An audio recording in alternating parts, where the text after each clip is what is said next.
¿Sabes que si yo fuera más joven empezaría mi propio negocio? Pero ahora ya estoy demasiado viejo para eso. No podría comenzar un negocio exitoso, ya no soy tan inteligente como antes. Me encantaría tomar clases de boxeo, pero mi salud ya no es la mejor.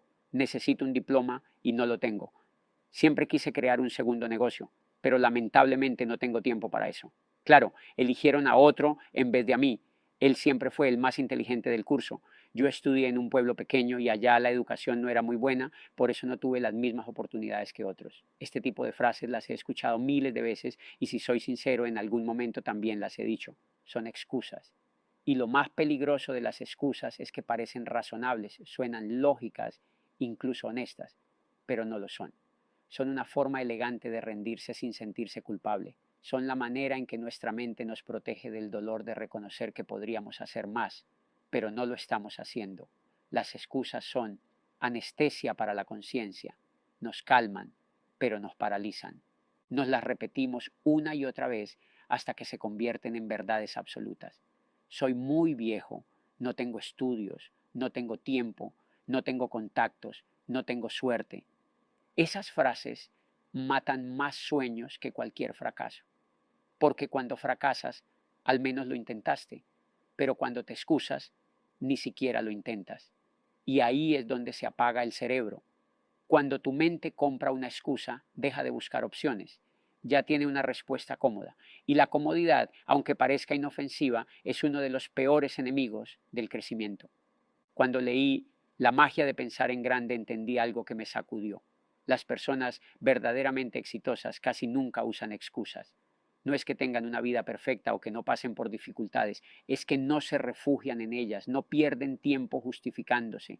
Mientras la mayoría busca razones para no hacerlo, ellos buscan una sola razón para sí hacerlo y con eso les basta.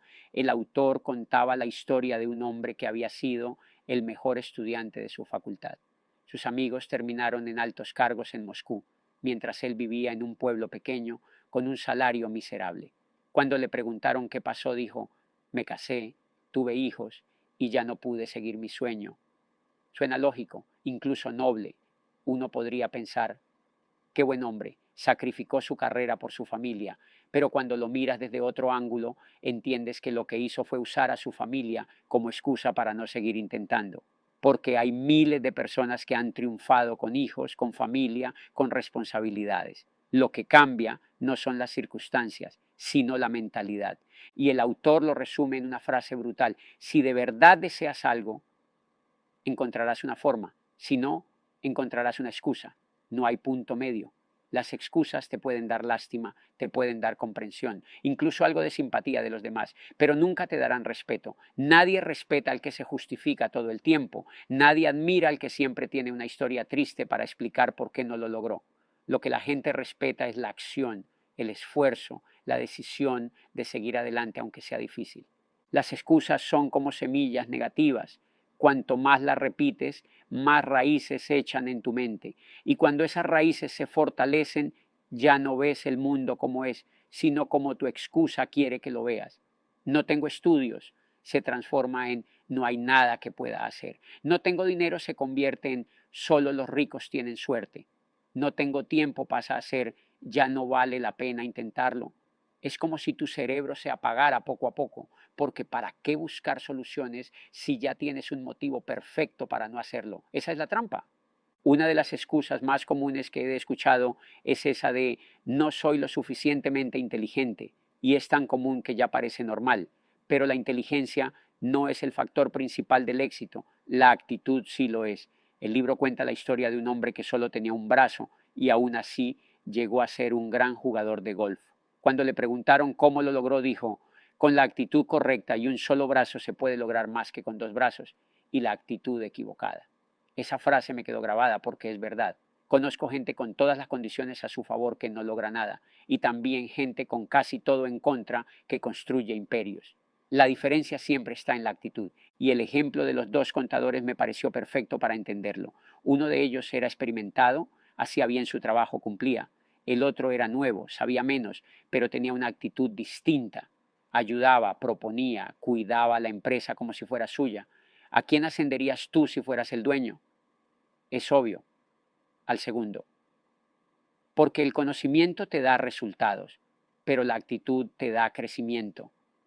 Y cuando lo entendí, vi el patrón en todos lados, en cualquier empresa, en cualquier equipo, en cualquier proyecto. Los que avanzan no son necesariamente los más brillantes, sino los que tienen disposición, los que se ofrecen, los que buscan soluciones en lugar de quejarse. Las excusas te atan al lugar donde estás, la actitud te saca de ahí. Y el punto más profundo de todo esto es que una excusa puede sonar como una verdad, puede tener lógica, puede tener argumentos, pero sigue siendo una mentira disfrazada de razón.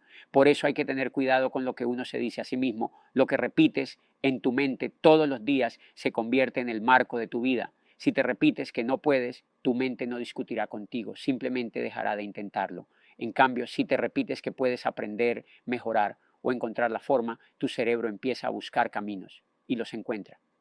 A veces no se trata de tener más talento ni más oportunidades, se trata de dejar de justificar por qué no lo estás intentando, porque al final las excusas son la diferencia entre la gente que avanza y la gente que se queda. Y créeme, nadie ha construido una vida extraordinaria sobre una excusa. Nunca ha existido una excusa que haya producido éxito. Lo que produce resultados es la decisión de hacerlo a pesar de todo. Entender que saber pensar es mucho más importante que simplemente ser inteligente, porque la inteligencia por sí sola no garantiza nada si no sabes usarla, si no sabes ponerla a trabajar. Yo he visto personas brillantes que se quedan paralizadas porque solo saben repetir lo que ya saben, mientras que otros con menos conocimientos logran avanzar porque tienen la capacidad de pensar, de usar su criterio, de imaginar caminos nuevos cuando no existen. Y eso, en un mundo como este, donde las reglas cambian cada año, vale mucho más que memorizar información. Imagínate esta situación. Estoy entrevistando a dos candidatos para trabajar conmigo en un proyecto importante. Le pregunto al primero si sabe cuál es la altura del edificio en el que estamos ahora mismo. Y él, sin dudar un segundo, me responde con exactitud: 25 metros. Dice que trabajó como arquitecto, que memoriza datos como esos, y efectivamente su respuesta es correcta. Lo escucho, agradezco su precisión. Se va. Entra el segundo. Le hago la misma pregunta. Me mira y me dice honestamente que no lo sabe. Me pide un momento, sale, mide la sombra del edificio, luego mide la suya, hace un cálculo rápido comparando proporciones y vuelve para decirme que, según su método, la altura debe ser aproximadamente de 23 metros. Su respuesta no es exacta, pero yo lo contrato sin dudar, porque ese hombre demostró que sabe pensar, no memorizó una respuesta, la fabricó. Y eso es infinitamente más valioso, porque el mundo no necesita gente que repita información, necesita gente que sepa construirla, gente que no dependa de que alguien más le dé opciones antes de mover el cerebro, porque nos hemos criado en un sistema educativo que nos entrenó para escoger, no para pensar, nos entrenó para responder preguntas cerradas, nunca para formular las preguntas correctas. Por eso hoy, incluso cuando le preguntas a alguien algo tan simple como ¿a dónde quieres ir a comer?, su reacción no es pensar, sino preguntar ¿qué opciones hay?, como si su cerebro estuviera programado para esperar instrucciones antes de atreverse a pensar. Y ahí es donde digo que, más que inteligencia, lo que nos hace realmente peligrosos es la capacidad de pensar con creatividad y serenidad en medio de lo incierto, porque la vida no te va a entregar tus opciones en orden alfabético. La vida no es un examen de selección múltiple donde la respuesta correcta ya está escrita y solo tienes que adivinarla. Los problemas reales no te dicen A, B, C o D. Te dejan en la mitad del terreno sin mapa. Y ahí es donde se ve quién realmente piensa. Por eso siempre digo, no te midas por lo que sabes, mídete por lo que eres capaz de averiguar cuando no sabes. Ese es el verdadero poder. El autor lo dice también. Es posible que no tengas la mejor puntuación académica, pero tienes una forma única de ver el mundo y eso vale oro si la desarrollas. Y aquí viene el tercer punto que va unido a este. Nunca subestimes tu propia inteligencia ni sobreestimes la de los demás, porque la mayoría de la gente vive creyendo que hay otros mucho más preparados, mucho más brillantes, mucho más adelantados, y con esa excusa ni siquiera lo intentan. Esa baja autoestima intelectual ha cerrado más caminos que la falta de oportunidades. igual que la excusa de la edad. Soy demasiado joven, soy demasiado viejo. La edad como excusa es peligrosa porque suena lógica, suena real, pero es una percepción, no un hecho. Mira esto, la vida productiva de una persona promedio va más o menos desde los 20 hasta los 70 años. Eso es medio siglo, 50 años de capacidad real para crear, aprender, reinventarte, crecer, emprender. Si hoy tienes 40, ni siquiera has llegado a la mitad. Aún te quedan 30 años por delante. 30.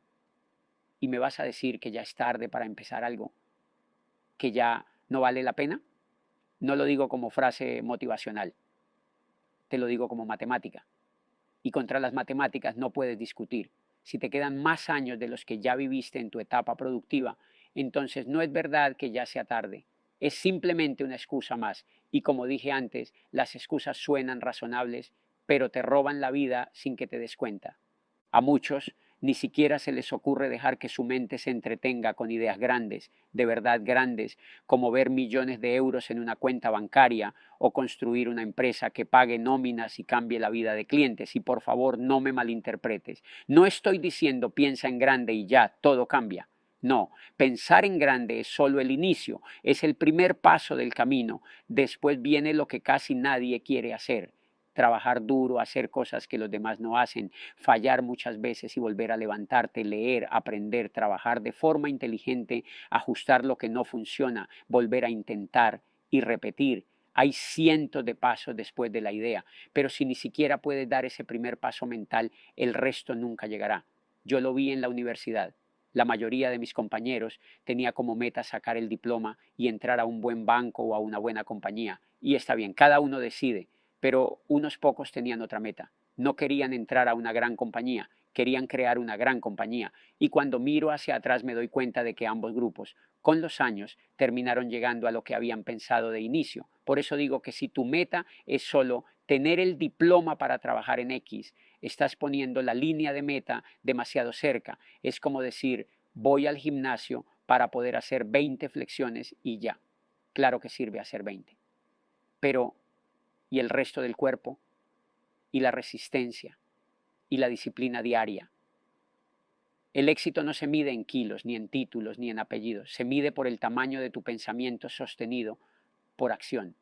La mayor debilidad humana es el autodesprecio silencioso. El eso no es para mí, el eso es para otros. Si mi amigo sueña con ganar millones y yo desde mi cabeza pequeña creo que es imposible, ¿por qué Tomás me elegiría de socio? Si creo que no merezco a esa mujer que admiro, ¿por qué ella pensaría que la merezco? Si a los 20 años te sientas frente a mí para una entrevista y yo te digo, quiero formarte para que dirijas una unidad de negocio, y tus únicas preguntas son sobre home office, cupones, vacaciones y plan de retiro, ¿qué me estás diciendo de tu tamaño de visión? Ojo, no digo que esos beneficios no importen. Digo que si eso es lo único que te importa, estás jugando a lo pequeño. Pensar en grande también sirve para la paz diaria. Cuando aparece una discusión con tu pareja o en el trabajo, yo me pregunto, ¿esto es algo en lo que una persona importante como yo debería invertir tiempo y energía?